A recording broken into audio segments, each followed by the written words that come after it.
En el nombre del Padre, del Hijo, del Espíritu Santo. Amén. Ven Espíritu Santo, llena los corazones de tus fieles y enciende en ellos el fuego de tu amor.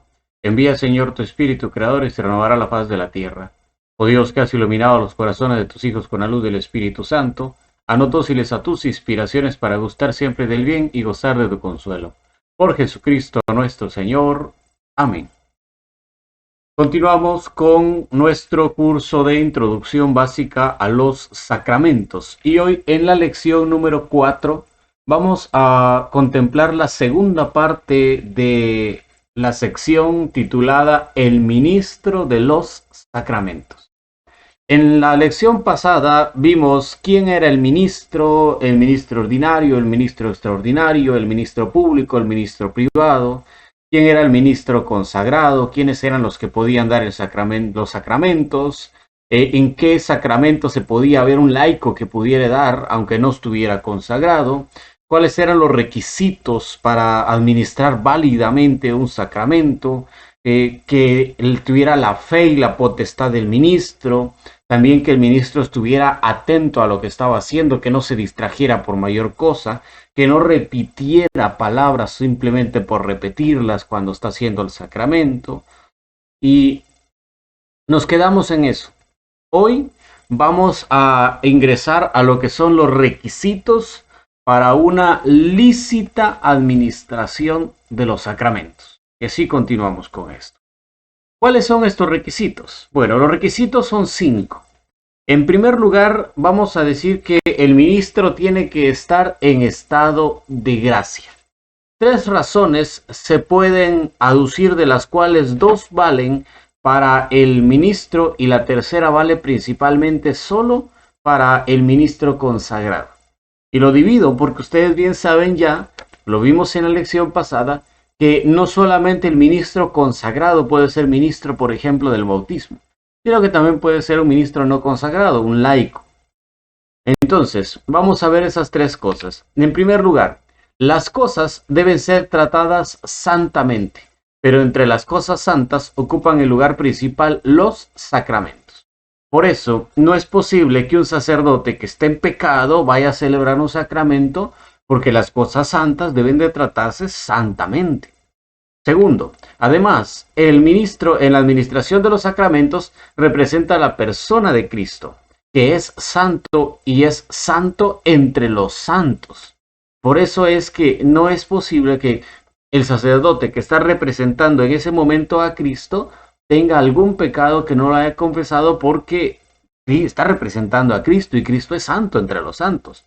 Por eso es que el primer requisito que se pide para poder administrar lícitamente, no válida, ojo, lícitamente el sacramento, es que esté en estado de gracia el ministro.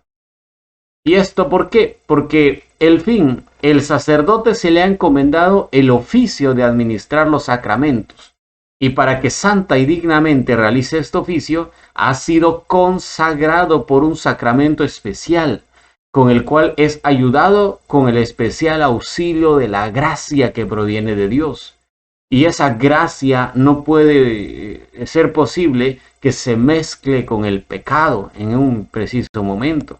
Quien pues administra los sacramentos en estado de pecado, sea o no sea sacerdote, comete irreverencia hacia los sacramentos y hacia su autor, y por lo tanto también comete sacrilegio. Por lo cual, si el sacerdote u otro que va a administrar el sacramento conoce ciertamente estar en situación de pecado mortal, está obligado a emitir antes un acto de contrición, pero no está obligado a confesarse. Ojo, aquí hay que tenerlo bien detallado, aunque es muy recomendable que lo haga, porque puede ser que se dio cuenta que estaba en pecado y ¿dónde se va a confesar si no es sacerdote? Si no hay un sacerdote cerca, o ya empezó la misa, por ejemplo, o ya empezó el rito. ¿Cómo se va a confesar?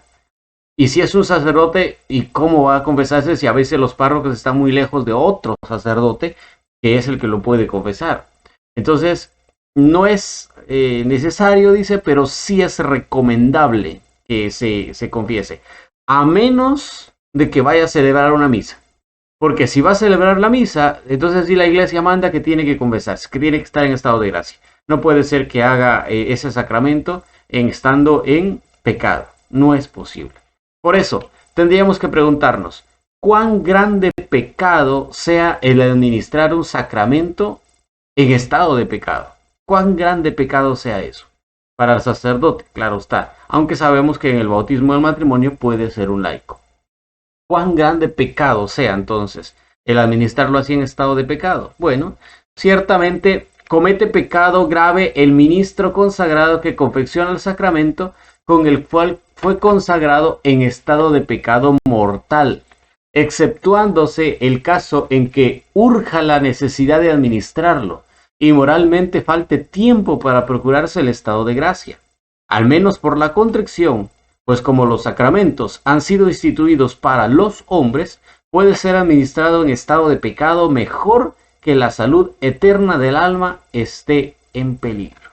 Y aquí hay que detenernos en esto porque es un grave pecado, por supuesto, administrar el sacramento, excepto que la necesidad, pues ya no haya de otra, dice que falte tiempo, que ya no hay tiempo para contrición y que, pues, ¿qué le hacemos? Por ejemplo, en la unción de los enfermos, está a punto de morirse, todavía tiene unos minutos de vida y hay un sacerdote que está ahí que no tiene conciencia de estar en gracia, él sabe que está en pecado, que ha hecho algo malo y que tiene que confesarse, pero ya no le da tiempo, ya no se puede.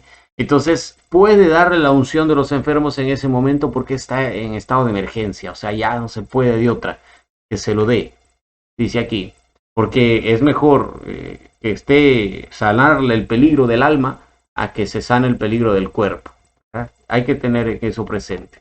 Luego entonces, comete pecado grave quien celebra en pecado mortal, quien bautiza solemnemente, quien absuelve y quien confiere órdenes sagradas. ¿Por qué? Porque confecciona un sacramento indignamente, porque indignamente también lo recibe, porque indignamente también lo administra y porque se lo administra indignamente a sí mismo. En esta foto vemos un sacerdote allá en España bailando flamenco en medio de la misa cuando está recibiendo a los novios que se van a casar. O sea, ¿qué conciencia tiene este de lo que está haciendo? No tiene conciencia de lo sagrado que tiene y aún así está administrando el sacramento. Entonces peca gravemente al administrar un sacramento sin la conciencia de lo que está recibiendo. Número 2. Segundo requisito para una lícita administración. Para que cuidadosamente se conserven los ritos y las ceremonias aprobadas por la Iglesia en los libros rituales. Para esto hay algunas normas. Primero, el ritual romano, editado por Pablo V en su breve Apostolicae Sedi del 17 de enero de 1614, aprobado por dicho pontífice y comunicado a todas las iglesias del orbe. El sumo pontífice vehementemente desea que todas las iglesias usen el ritual romano en las funciones sagradas, aunque no las obliga al uso del mismo, sino que solo los exhorta. Aunque no hubiese ningún precepto de introducir el ritual romano y al principio muchas iglesias retuviesen sus propios rituales, sin embargo, poco a poco este ritual fue siendo aceptado en todas las iglesias particulares. De manera que actualmente son pocas las iglesias de rito romano que no usan este ritual, sino que usan otro ritual propio. Lo que sí es cierto es que una vez recibido el ritual romano, ya no puede usarse otro, ya no puede irse a utilizar otro. El Código de Derecho Canónico en el Canon 1120 dice así: con el reconocimiento de la Santa Sede, la Conferencia Episcopal puede celebrar un rito propio del matrimonio, congruente con los usos de los lugares y de los pueblos adaptados al espíritu cristiano, quedando sin embargo en pie la ley según la cual quien asiste al matrimonio, estando personalmente presente, debe pedir y recibir la manifestación del consentimiento de los creyentes. Nos damos cuenta, dice el código, sí se puede usar un ritual distinto, pero tiene que tener el permiso de la conferencia episcopal y el reconocimiento aparte de la conferencia episcopal para poder. Pero si es algo cierto, es que no importa el rito que usen, si van a cambiar de rito, tienen que pedirle la manifestación y el consentimiento de los contrayentes. Que los esposos digan sí acepto, sí quiero, sí me comprometo. Que no sea obligado, sino que salga de ellos. A pesar de esta concesión concreta, se puede afirmar hoy que el ritual romano moralmente en toda la iglesia constituye la forma que debe seguirse en la administración de los sacramentos. Pero no todas las rúbricas del ritual romano son de la misma autoridad y valor, y lo mismo debe decirse del misal, del breviario, del pontifical y de otros libros litúrgicos. El ritual en las rúbricas contiene los ritos que deben observarse en la administración de los sacramentos. De estos ritos, unos se llaman esenciales y otros accidentales. Y hay que tomarlo en cuenta, porque estas rúbricas, que son las letritas rojas que aparecen en el misal romano o en el ritual de los sacramentos, estas letritas rojas son las que se llaman rúbricas y que sirven muchas veces para indicarle al sacerdote qué es lo que tiene que hacer. Ahí dice, proseguidamente el sacerdote lee esto, luego el sacerdote tomando el óleo unge al penitente en la cabeza 2-3 veces diciendo estas palabras. O sea, son pequeñas frases que le indican al sacerdote cómo tiene que hacer el sacramento. Y es que las rúbricas esenciales versan acerca de la materia y la forma. Estos están instituidos por el mismo Cristo y por tanto se requieren para la administración válida del sacramento. Pero las rúbricas accidentales versan sobre la digna y conveniente administración de los sacramentos. Estos están prescritos por la Iglesia y por consiguiente no se requiere para la válida administración, pero sí para la lícita administración de los sacramentos. Entonces hay que tenerle mucho cuidado a esto de las rúbricas porque es importante que se lleve en pie. En liturgia, por ejemplo, cuando hablamos de liturgia, si hubiéramos un día a dar un curso de liturgia, se dice que cuando hay una rúbrica es esencialmente que se lea, porque si se falta a la rúbrica, se falta a la liturgia. O sea, cambiar la rúbrica, no leer esa rúbrica, hacerse a un lado de la rúbrica y no respetar lo que nos dice la rúbrica sería faltarle el respeto a la misma liturgia. Entonces, si lo vemos hasta ese punto, la rúbrica es importante que nosotros lo tengamos presente al momento de administrar el sacramento. La rúbrica del ritual son unas perceptivas, las cuales imponen obligación de conciencia. Otras solo son directas, que no imponen obligación de conciencia, sino que solo consejos e instrucciones. De aquellas que contienen precepto, unas obligan bajo pecado grave, otras bajo pecado leve. El precepto de guardar las rúbricas preceptivas del ritual es de suyo grave, porque pertenece a la virtud de la religión y esta de suyo obliga bajo pecado grave quien pues viola en materia grave las rúbricas prescritas en el ritual, peca gravemente. Aquí hay algo que tener, es lo que les decía que decía la liturgia. Quien pues sí, se hace como que no lo vi, como que no lo leí, bueno, sí, hoy dice esto, pero hagamos otra cosa mejor, dice, peca gravemente, porque las rúbricas están puestas ahí para que no se salten, para que no hagan otra cosa que no es la correcta, para que respeten lo que hace la iglesia y hagan lo que hace la iglesia. Entonces la rúbrica no es simplemente una cosa que se puso ahí por ponerse, tiene razón para estar, para que se respete el sacramento como tal. En tercer lugar, tercer requisito para una administración lícita de los sacramentos, hace falta tener la facultad legítima de administrar los sacramentos.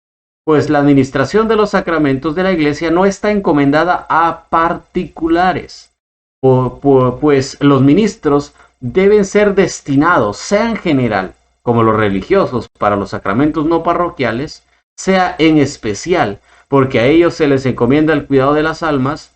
Estos, pues, a sus súbditos administran lícitamente los sacramentos en el lugar en que ejercen el cuidado de las almas, pero fuera de su territorio solo pueden administrarlo después de recibir la debida licencia del párroco de ese lugar.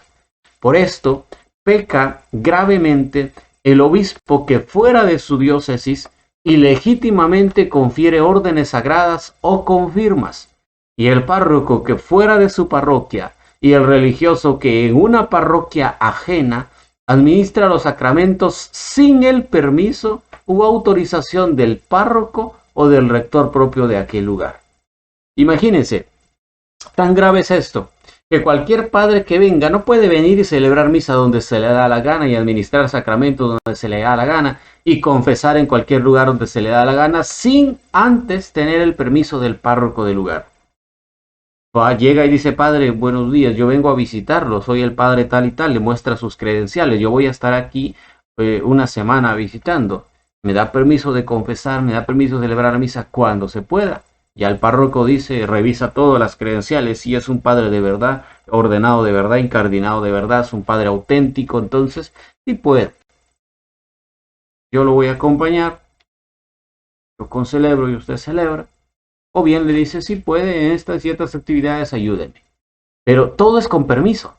No es posible que venga un sacerdote o un obispo válido, que esté realmente ordenado, y venga aquí y haga la celebración y el padre, ¿y es qué está pasando? ¿Y de dónde salió ese? ¿Verdad? No se puede. Tiene que tener permiso. Aunque tenga la facultad, aunque sea el sacerdote, aunque sea el obispo consagrado, tiene que pedirle permiso al párroco. Es la autorización. No puede venir un obispo de otra diócesis a esta diócesis a poner el sacramento de la confirmación, porque tiene que pedirle permiso al obispo de esta diócesis que le dé permiso de administrarlo aquí también, porque él también es obispo, pero debe de respetarse eso en la administración de los sacramentos. Cuarto requisito para la administración lícita de los sacramentos: que el administrador tenga atención directa hacia lo que está celebrando en el sacramento. La atención externa se requiere para la validez, la interna para que evite la distracción, que se requiera para una licitud por causa de reverencia. ¿Esto qué significa? Que él no solo esté atento externamente, o sea, toda la gente lo está viendo que él está haciendo el sacramento por fuera, lo está haciendo muy bien, pero por dentro está pensando en otras cosas, está pensando en algunas actividades, en algún retiro, en algún aviso que va a dar al final de la misa. O sea, eso no es posible. Él tiene que tener la mente en lo que está haciendo, tiene que estar pensando en lo que está haciendo y viviendo lo que está haciendo.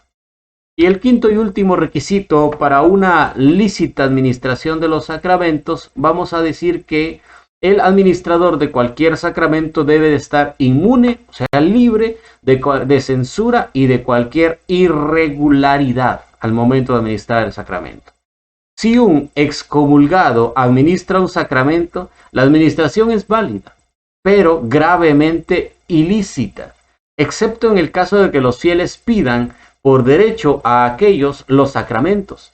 Si un excomulgado, vitando a un excomulgado contra el cual hubiese sido dada sentencia condenatoria o declaratoria, hace eso, administrar un sacramento, el sacramento de la penitencia también es inválido, a no ser que los fieles con derecho pidan el sacramento. En este caso, por ejemplo, vamos a ver la imagen del padre Adam Cotas allá en Estados Unidos, que se volvió tan famoso por su forma peculiar de celebrar la misa y de dar sus homilías, pero ha sido excomulgado. Ha salido un documento oficial de la diócesis a la que él pertenecía, del obispo, en el cual dice que está excomulgado, que ya no es católico, sino que pertenece a la Iglesia Católica Polaca, que no está en comunión con la Iglesia Católica Romana. Por lo tanto, no es válido recibir un sacramento de este sacerdote Adam Cotas. No es válido ir a las misas de él. No es válido confesarse con él, porque está excomulgado en la iglesia por tal. Entonces hay que tener cuidado con esto, que estén libres de censura. Ya si él pide perdón, regresa a la iglesia lo acepta, reconoce públicamente y vuelve a salir un comunicado diciendo que él ya está otra vez libre de excomunión, pues entonces sí. Pero ahorita está excomulgado y no se puede. Hay que tener cuidado con esto. Si un regular administra un sacramento, igualmente es válido. También la penitencia, porque el irregular no es privado de jurisdicción, sino solo de ejercer el orden recibido. Pero la administración es gravemente ilícita, a no ser que sea causa grave por un daño. Entonces, si nos damos cuenta de esto, no es posible que cualquiera venga a ser. Tiene que estar en línea con el magisterio, tiene que estar en comunión con el Papa, tiene que estar en comunión con la fe de la Iglesia y no tener ninguna censura y ninguna irregularidad al momento de administrar el sacramento. Pasemos a este punto siguiente, de la obligación de administrar los sacramentos. En cuanto a administrar los sacramentos, es una obligación de los pastores y otra de aquellos que no son pastores. Aquellos están obligados a administrar por oficio estos últimos solo por caridad, por lo cual la obligación de aquellos y la extensión del servicio se toma por justicia y caridad, pero la obligación de estos, los no pastores, únicamente se toma por caridad. Pero por oficio están obligados a administrar el sacramento todos aquellos a quienes el cuidado de las almas les es demandado, como servicio público en la iglesia. Obispos, párrocos, coadjutores, sea vicarios, sea también capellanes, superiores de religiosos o sus capellanes, concensorios de religiosos, capellanes de hospitales y capellanes de cárceles, a quienes se les ha sido encomendado este servicio por el ordinario del lugar. Ellos están obligados a administrar los sacramentos a quienes se los pidan. Claro, vamos a ver luego cuáles son los peros, ¿verdad? Para no administrarlo, pero están obligados a administrar los sacramentos a quien se los pida. Por eso, veamos cuáles son las obligaciones entonces de los pastores de la iglesia. En primer lugar, los pastores están obligados de suyo y bajo pecado grave por justicia a administrar los sacramentos a sus súbditos que lo pidan razonablemente, si pueden, sin gran incomodo, pues tomando un oficio pastoral se obligan a ello bajo contrato tácito. O sea, están obligados. Si alguien le dice, padre, quiero confesarme, claro, véngase, no hay ningún problema, confesemos. No están diciendo, padre, quiero confesarme, yo no, ahorita no ando con ganas, véngase otro día, no se puede. Están obligados de suyos, bajo pecado grave, dice, a administrar esos sacramentos a sus súbditos. A menos, claro, que ya llegó cuando estaba empezando la misa y va en el rito de la procesión, ya van caminando, padre, se me olvidó que yo quería confesarme, espérese, pues de la misa o en otro momento, ya voy caminando. Eso es distinto, pero hay que tener cuidado con esto. Razonablemente nos damos cuenta, la gravedad del pecado que el pastor comete en este caso debe ser medida por el daño espiritual de los súbditos. Razonablemente piden los súbditos que son capaces, preparados al menos para una disposición y para remover los impedimentos, y que piden por motivo honesto, tal motivo de la necesidad o al menos utilidad espiritual, por ejemplo, porque no quieren permanecer más tiempo en la tentación ni en el pecado. De aquí se sigue que quien irracionalmente o en tiempo inoportuno niega los sacramentos a uno que pide, quien no siempre oye a los escrupulosos o a las devotelas, siempre que se sienta en el confesionario, no peca, al menos gravemente, pero siempre peca. Porque hay gente que dice, ya viene este a confesarse otra vez, pero si ayer lo confesé. Ya viene este a confesar, pero hace 2 días lo confesé y empieza, yo no quiero confesarla. Dice, quien no hace eso, quien niega los sacramentos, aunque sean devotelas, o sea, aquellas devotas que no salen de la iglesia y que creen que pecan en cualquier rato, o aquellos que son escrupulosos, que dicen, ya viene otra vez pecan, pero no gravemente, pecan lícitamente. Quien en una u otra vez niega los sacramentos a aquel que no está situado en una necesidad espiritual, peca solo levemente porque el daño se puede reparar fácilmente. ¿Cómo es esto? Padre, quiero confesarme. Ahorita no, véngase mañana. Peca levemente si lo que se iba a confesar es simplemente confesarse de algo que él se sentía mal, pero no está en pecado de muerte. Puede esperar a mañana. Pero si está en pecado de muerte y necesita repararse porque siente que no hay de otra y le dicen venga mañana, ahí sí el pecado es un poquito más grave. Gravemente peca el pastor que rehúsa, aunque sea solamente una vez, a alguien que pide por necesidad o por precepto, quien muchas veces se presenta difícil o moroso en administrar los sacramentos, peca gravemente porque aparta a los fieles de recibir los sacramentos con esta manera de obrar. O sea, no puede decir que diga, no, yo no, ahorita no, mañana o el otro mes o dentro de 2 o 3 meses no se puede, ahorita no quiero saber nada. Ahorita no se puede administrar nada, eso sería pecar gravemente, porque puede ser que sea una necesidad del que se lo está pidiendo, se siente mal, necesita confesarse, necesita estar en gracia de Dios, necesita ponerse en la misericordia de Dios, pues peca gravemente el pastor, el sacerdote, que no quiera administrar esos sacramentos. También gravemente peca quien de mala gana y solo tardíamente y con retraso acude a los enfermos en peligro de muerte para administrar los últimos sacramentos, porque De esta costumbre de orar se origina el peligro de un grave mal a los fieles. O sea, el padre, hay un enfermo, va a ir a verlo.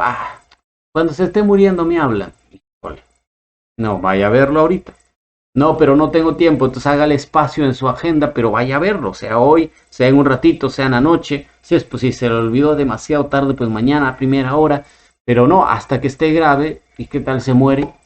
Y se fue sin sacramento, se fue sin confesarme, y usted tenía la posibilidad de ir a verlo, y no fue, híjole, es por eso dice, peca gravemente, o sea, no es nada más de decir, es que no fui, no, peca gravemente.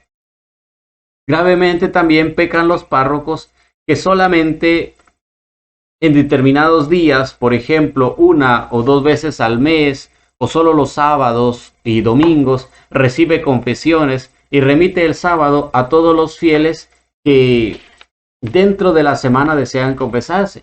A no ser que los fieles puedan ir a otro sitio a confesarse y que no haya ningún problema de esto. ¿Por qué decimos que pecan gravemente? Porque esa petición de confesarse no puede ser llamada irracional, sin que de esta manera se obra de suceder un grave daño para los fieles. Pues aparte de que con esta manera de proceder se impide la frecuencia de los sacramentos, puede encontrarse en estado de pecado unos y en estado de grave tentación también otros, y tal vez haya otros que deseen ganar una indulgencia especial, por lo cual sea preciso confesarse. O sea, es ilógico que si alguien pide confesarse, es porque tiene la necesidad de confesarse. Entonces, ¿cómo es posible que se le va a negar? No se puede. Claro, parroquias grandísimas, 5, 6, 3, 4 municipios, montón de comunidades. ¿Cómo va el pobre padre a confesar a cada rato? Si es único padre y tiene que andar de caserío en caserío, de cantón en cantón, de lugar en lugar confesando. Es imposible que confiese todos los días en un mismo lugar. Pero sí, algunas veces se puede dar eso. Hay otros párrocos que, por ejemplo, dicen, tal día se va a confesar. ¿Por qué? Porque la gente no viene a confesarse. Él puede estar todo el mes entero en la parroquia y nadie se confiesa porque nadie se acerca a confesarse. Entonces dice, tal día se va a confesar de tal hora a tal hora. O sea, la gente acude, la gente llega a confesarse. Es una buena manera también. Pero aquellos que dicen, no, viene alguien a confesarse hoy. No, ahorita no tengo tiempo, véngase tal día. Híjole, ahí sí ya no. Ahí sí ya no. No se puede. Porque es ilógico que si alguien quiere confesarse, se le diga que está jugando con eso. No, es que de verdad quiere, de verdad tiene dolor, sentimiento, o de verdad le causa gracia. Entonces necesita confesarse. Por eso no es posible que se le niegue, y peca gravemente aquel que niega esos sacramentos. Ahora bien, también se puede negar el sacramento. Porque hablamos de pecados graves de los que niegan los sacramentos cuando de verdad hay lógica en lo que están pidiendo. Pero también existe la posibilidad de negar el sacramento como tal. ¿Y a quiénes se les debe ser negado? Bueno, siempre, aunque sea exigido bajo amenaza de muerte, el sacramento debe ser negado al incapaz, porque su administración es intrínsecamente mala, por ser un abuso de una cosa sagrada y una mentira sacrílega cometida por un hecho. Ahora bien, se llama incapaz al que no es sujeto apto para recibir sacramentos, como si se confiriera un orden sagrado a una mujer o un nuevo bautismo a uno ya bautizado. Quien pues administra un sacramento a un incapaz, no solo frustra la cosa del sacramento, sino también la cosa sacramento. En la foto les puse al presidente de Estados Unidos, John Biden. ¿Por qué? Porque a él se le ha negado el sacramento de la Eucaristía. ¿Y por qué se le ha negado? Porque es incapaz, así de simple. ¿Por qué es incapaz? No, pero él es católico, él va a misa, él persevera, él tiene tus sacramentos, él está casado, sí, pero es incapaz. ¿Por qué? Porque no está apto para los sacramentos. ¿Y cómo se llega a esa conclusión? Porque está a favor del aborto. Y en la Iglesia Católica, nadie que esté a favor del aborto puede llamarse católico. Nadie. Porque solo Dios puede matar, puede quitar la vida, solo Dios puede dar la vida, y solo Dios es el dueño de la vida. Nadie en esta tierra, el mismo mandamiento lo dice, no matarás. No estés ni siquiera a favor de matar a alguien. No es posible eso. Entonces eres incapaz, no eres congruente con la fe católica. Por lo tanto, se te puede decir, no te puedo dar la comunión ahorita porque tu fe cómo vives, cómo te comportas, no es acorde a la fe católica, no puede recibir la comunión. Entonces a él se le ha negado porque es incapaz. Ahora bien, el ministro está obligado de suyo y bajo pecado grave a negar los sacramentos a los indignos. No es que si quiero o no quiero, está obligado a hacer eso.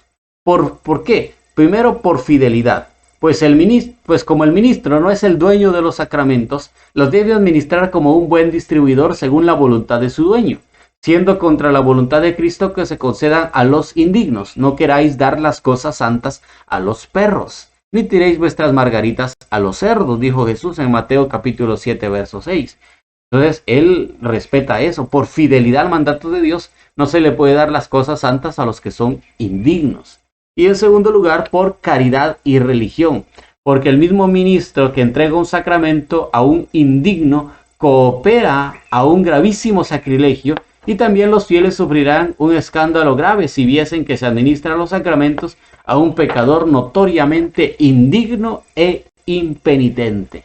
Aquí en la foto vemos otro, este fue un video que se hizo viral en las redes sociales, en el cual el sacerdote le niega la comunión a este indigente.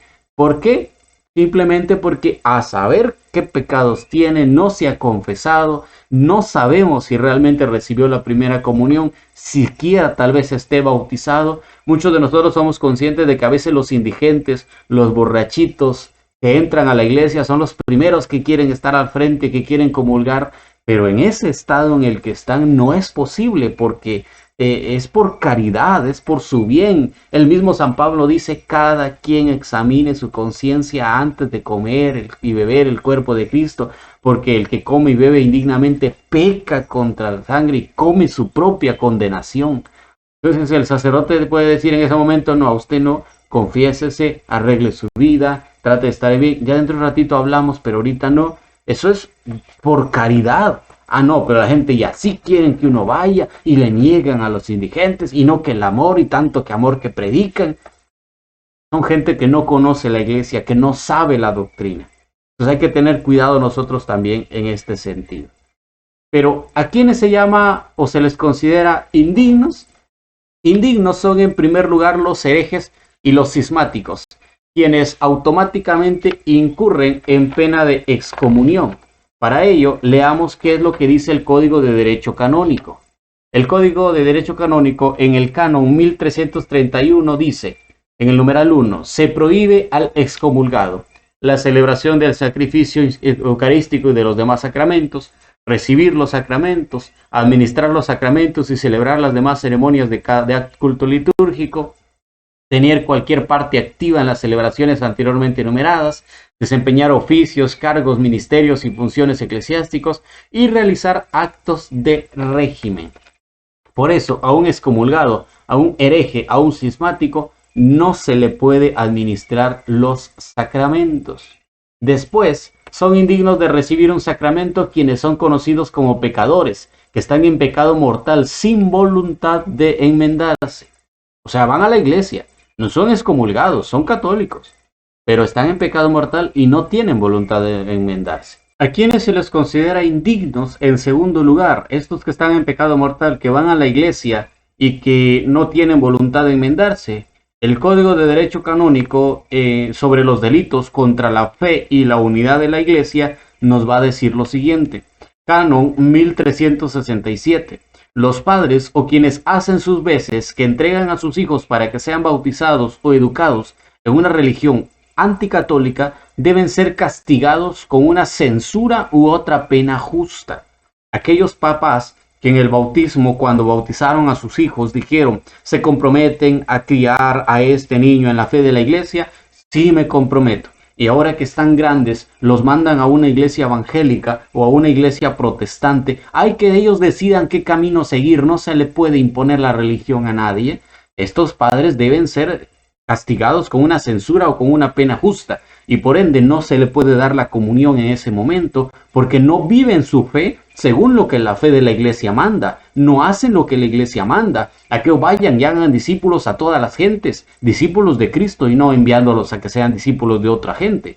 Eso hay que tener mucho cuidado también, y nosotros tenemos que irnos comprendiendo mejor y practicando más nuestra fe, dándolas a nuestros hijos. Y tener mucho cuidado que no se vayan a otra fe, porque nosotros lo estamos mandando a otra fe. Canon 1368. Quien en un espectáculo o reunión públicos, en un escrito divulgado o de cualquier otro modo por los medios de comunicación social, profiera una blasfemia, atenta gravemente contra las buenas costumbres, injuria a la religión o a la iglesia, o suscita odio o desprecio contra ellas, debe ser castigado con una pena justa.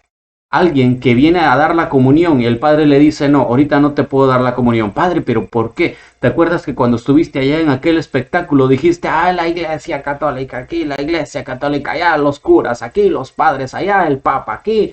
Yo no creo en esas tonteras de, híjole, y ahora vienes aquí a querer que te dé la comunión. En este momento no te puedo dar nada. Se puede, porque tiene una pena grave y debe ser castigado como tal, porque ha ofendido la fe que ahora dice que viene a comulgar. El canon 1369 dice, quien profana una cosa sagrada, mueble o inmueble, debe ser castigado con una pena justa. No se pueden dañar las cosas de la iglesia, no se puede hacer algo inapropiado en las cosas de la iglesia. Debe de guardarse el respeto debido a las cosas de la iglesia. Ahora bien, por una causa gravísima, es lícito administrar los sacramentos a peticionarios indignos, pues la fidelidad del ministerio no exige que se nieguen los sacramentos donde no pueden ser negados, sin gravísimo daño. Es más, si la cooperación al pecado del otro es solamente material, por causa proporcionalmente grave, es lícita, pero se debe de precaver el escándalo. Si un indigno, si alguien que no está digno de recibir los sacramentos, viene a pedir el sacramento, se le puede dar, pero solo en causa gravísima, solo cuando ya no hay de otra y hay que dárselo. Pero caso contrario, se le puede negar el sacramento, que primero se arregle con la iglesia, que resuelva sus penas, sus dificultades, y entonces podrá ser digno nuevamente de recibir los sacramentos. Es así entonces como nos damos cuenta de que puede y no se puede negar el sacramento. Hay momentos en los cuales se puede negar y hay momentos en los cuales no se puede negar, y sería hasta pecado del sacerdote si negase un sacramento. Pero hay momentos en los cuales no es ni pecado ni nada, sino que al contrario es obligación del sacerdote negar un sacramento. Y ya hemos visto todo esto. Terminamos entonces el módulo del ministro de los sacramentos. Si Dios quiere, nos veremos en la lección número 5, ya iniciando con el sacramento de el bautismo. Ave María Purísima, sin pecado concebida. En el nombre del Padre, del Hijo, del Espíritu Santo. Amén.